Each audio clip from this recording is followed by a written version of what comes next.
यहाँ आपके दोस्त टूनी चिड़िया आ गई है एक नई कहानी लेकर। भूतिया बच्चा। रात के समय चमन नामक एक चिड़ा अपनी पत्नी टोनी चिड़िया के साथ अपने जंगल की ओर आ रहा था। अरे टोनी, आपने सारी बेरियां अच्छे से रख ली है ना? कोई बेरी छूटी तो नहीं है ना? जी मैंने सारी बेरियां अच्छे से रखी हैं, आप चिंता न करिए, मैंने कोई बेरी नहीं छोड़ी वहाँ। अच्छा ही हुआ टोनी कि हम अंधेरे में ही ये बेरियां लेने पास वाले जंगल में आ गए, वरना सवेरे होते ही सारे पक्षी वहाँ से बेरियां लेकर चले जाते हैं। चलो अब हम इन बेरियों से अपने कल के भोजन की व्यवस्था कर पाएंगे। जी आपने सही कहा, वैसे भी 2 दिन से भूखे प्यासे रहने की वजह से हालत ही खराब हो गई थी।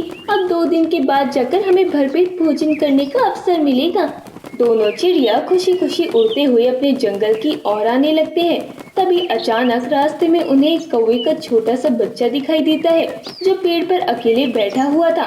उसे देखकर चमन चिड़ा और टोनी चिड़िया दोनों वहीं रुक जाते हैं। अरे इतनी रात को ये कौवे का बच्चा अकेला यहाँ क्या कर रहा है? लगता है अनाथ होगा, तभी तो बेचारा अकेला बैठा है। चलो हम उससे पूछ कर आते हैं। टोनी चिड़िया और चमन चिड़ा दोनों उस कौवे के बच्चे के पास आते हैं और उससे पूछते हैं, अरे पुत्र, कौन हो आप और इतनी रात को अकेले यहाँ क्या कर रहे हो? वो कौवे का बच्चा एकदम खामोश बैठा हुआ था। टोनी चिड़िया के कहने पर वो उसे कोई जवाब नहीं देता है। अरे ये तो कोई जवाब ही नहीं दे रहा। अरे पुत्र, आपके माता पिता कहाँ हैं? आप यहाँ अकेले कैसे बैठे हो? फिर भी वह कौवे का बच्चा खामोश बैठा रहा। वह अपने मुंह से एक आवाज तक नहीं निकालता है। टोनी चिड़िया और चमन चिड़ा उस कौवे के बच्चे से काफी देर तक पूछते रहते हैं, पर वो है कि एक जवाब तक नहीं देता। आखिरकार दोनों चिड़िया परेशान हो जाते हैं। अजीब बच्चा है, हम इतने समय से इससे पूछे जा रहे हैं, पर यह है कि कोई जवाब ही नहीं दे रहा है। अरे टोनी, लगता है ये कोई पागल बच्चा है। चलो हमें अब अपने घोंसले में चले जाना चाहिए। इतना कहकर टोनी चिड़िया अपने पति चमन चिड़े के साथ वहाँ से उड़ते हुए अपने घोंसले में आ जाती है। तभी उनके पीछे पीछे वो कौवे का बच्चा भी उनके घोंसले में आ जाता है। ये देखकर दोनों घबरा जाते हैं। अरे क्या हुआ बच्चा, आप हमारे पीछे पीछे यहाँ क्यों आ गई? वो कौवे का बच्चा कुछ नहीं कहता और जाकर टोनी चिड़िया के घोंसले में सो जाता है। ये देखकर टोनी चिड़िया और चमन चिड़ा दोनों आश्चर्यचकित हो जाते हैं। बड़ा ही अजीब बच्चा है, एक अल्फाज तक नहीं कह रहा है। हो सकता है बेचारा डर गया हो, अकेला है ना। कोई नहीं, चलिए हम भी सो जाते हैं, रात बहुत हो गई है। दोनों चिड़िया घोंसले में सो जाते हैं। देखते ही देखते आधी रात गुजर जाती है। तभी वो अनजान कौवे का बच्चा अचानक से एक भयानक भूतिया बच्चा बन जाता है और वो खामोशी से उड़ते हुए टोनी चिड़िया के घोंसले से बाहर आता है और जंगल के एक चंपू नामक तोते के घोंसले में चला जाता है। चंपू तोता अपनी पत्नी मंजी तोती के साथ सोया हुआ था। वो भूतिया कौवे का बच्चा चंपू तोते को जोरदार लात मारता है, जिसकी वजह से चंपू तोता और मंजी तोती दोनों घबराकर उठ जाते हैं और वो जैसे ही उस भूतिया कौवे को देखते हैं उन दोनों के होश उड़ जाते हैं। अरे मंजी, ये क्या है? अरे बाप रे चंपू, ये तो एक भयानक भूतिया कौवे का बच्चा है। तभी वो भूतिया कौवे का बच्चा चंपू तोते को पकड़ता है और उसे उठा कर पटकता जाता है। चंपू तोता पूरा लहूलुहान हो जाता है और उसके दोनों पैर और दोनों पर फ्रैक्चर हो जाते हैं।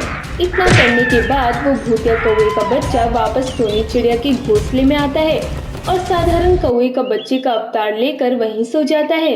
अरे बाप रे, अरे क्या था रे ये? ना कुछ बोला ना बताया और आकर कुत्ते की तरह धोकर चला गया।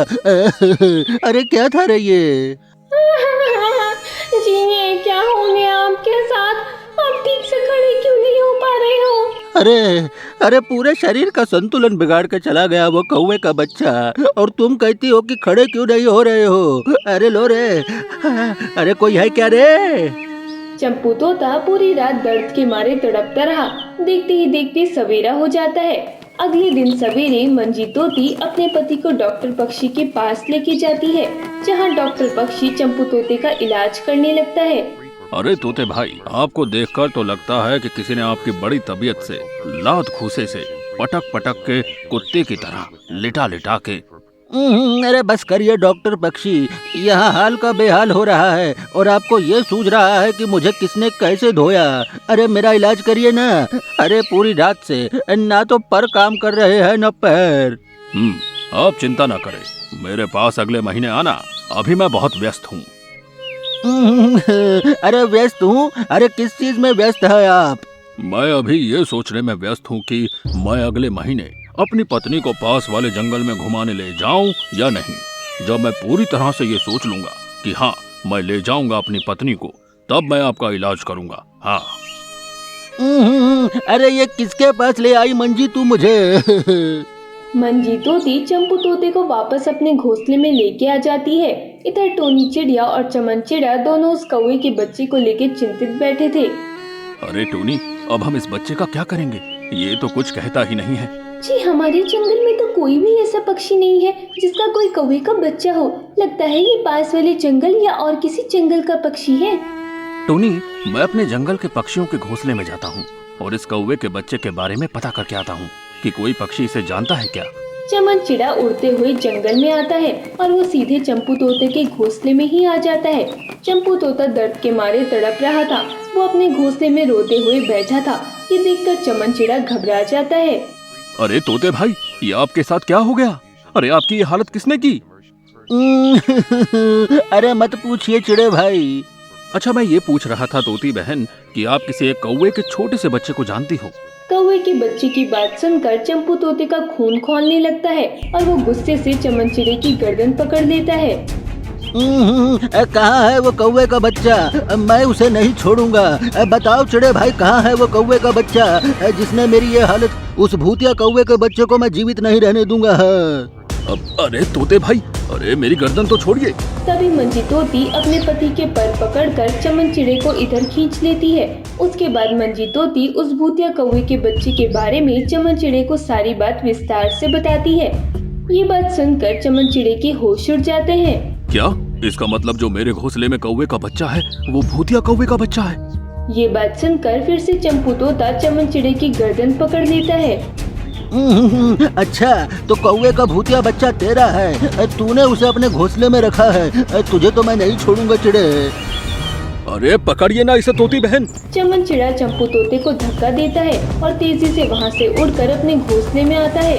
पर घोंसले में ना तो टोनी चिड़िया थी, ना वो भूतिया कौवे का बच्चा था। ये देखकर चमन चिड़े के होश उड़ जाते हैं और वो ज़ारों कतार रोने लगता है। वो पूरे जंगल में अपनी पत्नी और उस भूतिया कौवे के बच्चे को तलाश करने लगता है, पर ना तो उसे अपनी पत्नी मिलती है, ना ही वो भूतिया कौवे का बच्चा। इसलिए कहते हैं, जीवन में कभी किसी अनजान पर विश्वास न करो।